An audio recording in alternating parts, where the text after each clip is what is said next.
Sejarah Pendidikan Islam pada masa Reformasi dan sekarang. Saya Nur Hakiki dengan NIM 2314070190. Adapun tujuan pendidikannya yaitu untuk membentuk insan yang beriman, bertakwa dan berakhlak mulia, mengembangkan potensi diri untuk mencapai kecerdasan spiritual, intelektual dan emosional.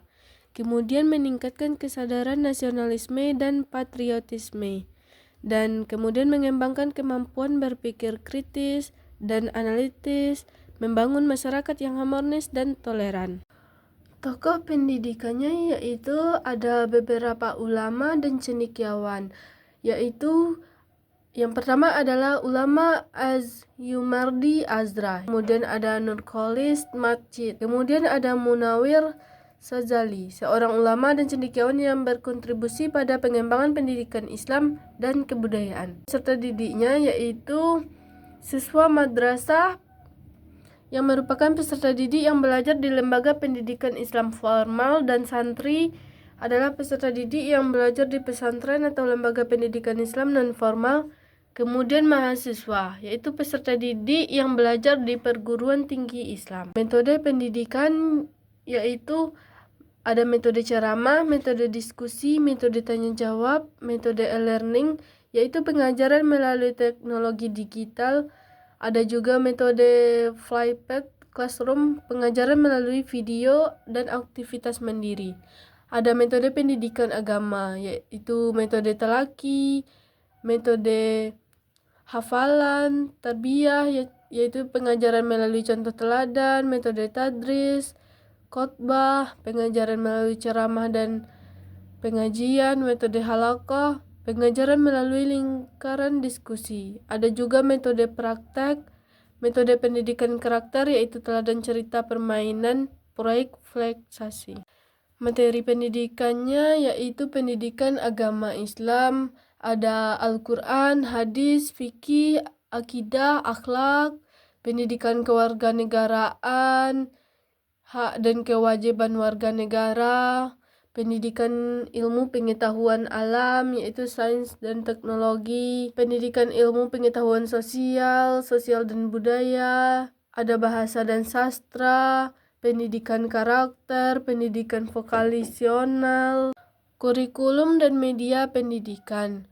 Kurikulum pendidikan yaitu Kurikulum Pendidikan Islam KPI 2003, kurikulum tingkat satuan pendidikan KTSP pada tahun 2006, kurikulum 2013 K13, kurikulum Merdeka 2022. Media pendidikan ada buku, teks, multimedia, video, audio, animasi, internet dan aplikasi online, laboratorium, perpustakaan, media Islam, e-learning platform, virtual reality, augmented reality. Lembaga pendidikannya ada pondok pesantren, madrasah, sekolah umum berciri keislaman, perguruan tinggi, majelis taklim, sekolah Islam terpadu. Evaluasinya sudah berupa ujian nasional, ujian akhir sekolah, penilaian kinerja guru, evaluasi program pembelajaran,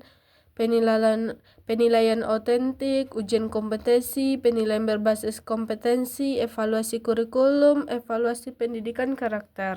Kebijakan masa pemerintahan pada masa reformasi yaitu liberalisasi dan otonomi. Liberalisasi merupakan proses pelepasan atau pengurangan kendali pemerintah terhadap suatu sektor. Dalam hal ini sektor pendidikan. Dalam konteks pendidikan Islam, liberalisasi berarti memberikan kebebasan yang lebih besar kepada lembaga pendidikan Islam untuk menentukan kurikulum, metode pembelajaran, dan pengelolaan institusi. Kemudian otonomi, yaitu hak atau wewenang suatu lembaga untuk mengatur dan mengelola dirinya sendiri secara mandiri. Dalam konteks pendidikan, otonomi berarti lembaga pendidikan memiliki kewenangan yang lebih luas dalam menentukan kebijakan internal, termasuk dalam hal keuangan, sumber daya manusia, dan akademik. Kebijakan pemerintahan pada masa sekarang yaitu pengembangan dan modernisasi, yaitu ada berupa pemanfaatan teknologi yang merupakan platform pembelajaran daring, aplikasi, dan sumber daya digital lainnya yang semakin digunakan. Ada juga penguatan pendidikan karakter. Hal ini mencerminkan dalam berbagai program dan kebijakan seperti pendidikan Pancasila dan kewarganegaraan yang mengintegrasikan nilai-nilai agama. Kemudian yaitu kurikulum merdeka. Kebijakan ini memberikan keleluasan bagi sekolah termasuk madrasah dan pesantren untuk mengembangkan kurikulum sesuai dengan karakteristik siswanya dan kebutuhan daerah. Kemudian ada kerjasama antara lembaga. Hal ini bertujuan untuk meningkatkan kualitas pendidikan Islam dan relevansi lulusan dengan dunia kerja.